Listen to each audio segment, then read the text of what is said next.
Stres adalah respons fisiologikal dan emosi yang timbul apabila individu menghadapi tekanan atau tuntutan yang melebihi kemampuan mereka untuk mengatasi atau menyesuaikan diri. Ia adalah keadaan ketegangan atau kecemasan yang berlaku akibat persepsi individu terhadap ancaman atau tuntutan yang dikenakan kepadanya. Stres dapat timbul dari pelbagai faktor, termasuk tekanan kerja yang tinggi, tuntutan masa yang ketat, konflik interpersonal, ketidakpastian, perubahan dalam kehidupan atau kerja, ketidakseimbangan kerja hidup, serta beban tanggungjawab yang berat. Setiap individu akan merespons stres dengan cara yang berbeza, tetapi gejala umum stres termasuk perasaan tegang, cemas, keletihan, masalah tidur, gangguan pencernaan, perubahan mood, dan penurunan produktiviti. Adalah normal untuk mengalami sedikit stres dalam kehidupan, dan dalam beberapa kes, stres dapat memberikan dorongan motivasi yang positif. Namun, apabila stres menjadi berlebihan atau berterusan tanpa penyelesaian, ia boleh memberi kesan negatif kepada kesihatan mental dan fizikal seseorang. Oleh itu, penting untuk menguruskan stres dengan cara yang sihat dan efektif, seperti melibatkan dalam aktiviti relaksasi, menjaga gaya hidup yang seimbang, mempraktikkan teknik pengurangan stres, serta mencari sokongan dari keluarga, rakan sekerja, atau profesional kesihatan mental jika perlu.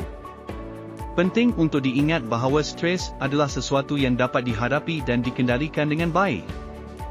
Dengan memahami punca stres dan mengambil langkah-langkah yang sesuai untuk mengurangkannya, individu dapat menjaga kesejahteraan mereka dan meningkatkan kemampuan untuk mengatasi tekanan dalam kehidupan sehari-hari. Terdapat pelbagai punca konflik dan stres di tempat kerja PDRM. Berikut adalah beberapa punca yang mungkin menyebabkan konflik dan stres. Perbezaan personaliti dan nilai. Individu yang bekerja di PDRM mungkin mempunyai personaliti, nilai, dan pendekatan yang berbeza dalam menangani situasi tertentu. Perbezaan ini boleh menyebabkan gesekan dan ketegangan di kalangan pegawai dan kaki tangan, serta menimbulkan konflik. Tugas yang mencabar. Tugas-tugas dalam PDRM boleh menjadi sangat mencabar secara emosi, fizikal, dan mental. Pegawai dan kaki tangan sering berhadapan dengan situasi berisiko tinggi, tekanan masa yang ketat, dan tuntutan yang besar. Ini boleh menyebabkan stres yang tinggi dan meningkatkan risiko konflik di tempat kerja. Kurangnya komunikasi. Komunikasi yang tidak efektif atau kurang jelas dapat menyebabkan salah faham dan konflik di tempat kerja.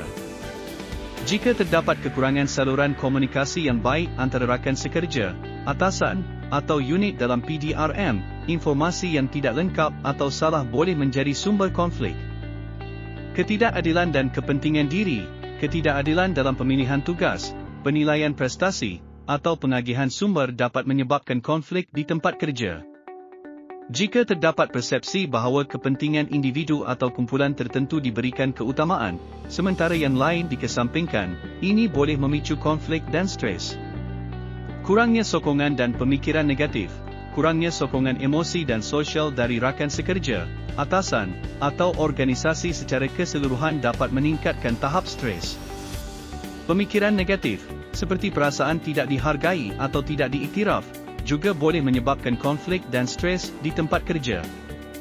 Ketidakpastian dan perubahan organisasi. Perubahan organisasi, seperti perubahan dalam struktur hierarki, polisi baru, atau kehilangan kerja, dapat mencipta ketidakpastian dan kebimbangan di kalangan pegawai dan kaki tangan. Ketidakpastian ini boleh menyebabkan stres dan menimbulkan konflik.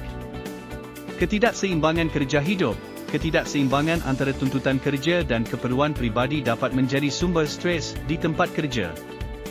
Jika pegawai dan kaki tangan PDRM menghadapi kesukaran untuk menjaga kehidupan pribadi yang seimbang dengan tuntutan kerja yang tinggi, ini boleh menyebabkan stres dan mempengaruhi hubungan di tempat kerja.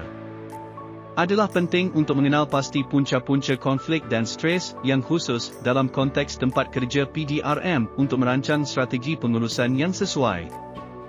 Dengan mengambil tindakan untuk mengurangkan punca-punca ini, PDRM dapat membantu mencipta persekitaran kerja yang lebih harmoni dan produktif.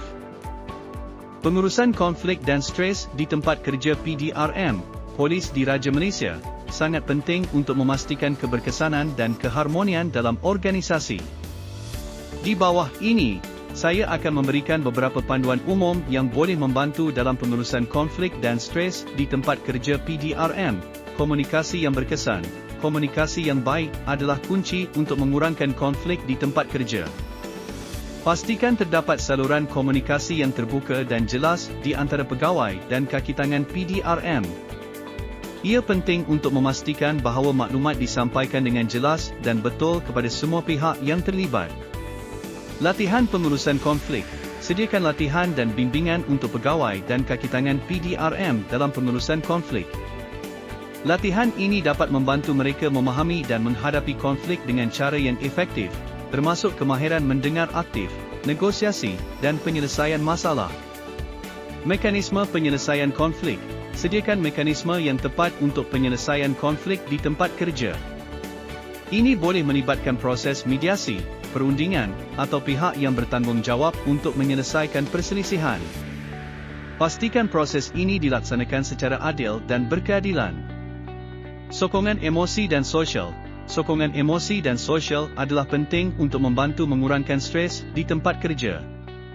PDRM boleh menyediakan program sokongan psikososial seperti sesi kaunseling atau perkhidmatan bantuan karyawan untuk membantu kaki tangan menguruskan tekanan dan stres yang berkaitan dengan tugas mereka. Pengurusan beban kerja. Beban kerja yang berlebihan boleh menyebabkan stres di tempat kerja. PDRM perlu memastikan bahawa kaki tangan memiliki beban kerja yang seimbang dan realistik. Pelaksanaan penilaian beban kerja dan pengagihan tugas yang adil dapat membantu mengurangkan stres dan mencegah konflik yang berkaitan dengan beban kerja. Polisi penyelesaian masalah. Tetapkan polisi dan prosedur yang jelas untuk menangani konflik di tempat kerja. Pegawai dan kaki tangan PDRM perlu tahu bagaimana melaporkan dan menangani situasi konflik secara profesional. Ini termasuk melibatkan pentadbir atasan, unit sumber manusia, atau pihak berkuasa yang relevan bagi menyelesaikan konflik dengan adil dan objektif. Budaya organisasi yang positif. Budaya organisasi yang memupuk kerjasama, saling penghargaan, dan komunikasi terbuka dapat membantu mengurangkan konflik dan stres di tempat kerja. PDRM perlu mempromosikan nilai-nilai dan prinsip-prinsip yang menyokong kerjasama dan saling sokong-menyokong dalam organisasi. Sekiranya terdapat konflik yang serius atau situasi stres yang tidak dapat diatasi secara dalaman, disyorkan untuk mendapatkan bantuan daripada pakar pengurusan konflik atau profesional psikologi yang berkelayakan untuk membantu menangani isu-isu tersebut dengan lebih efektif.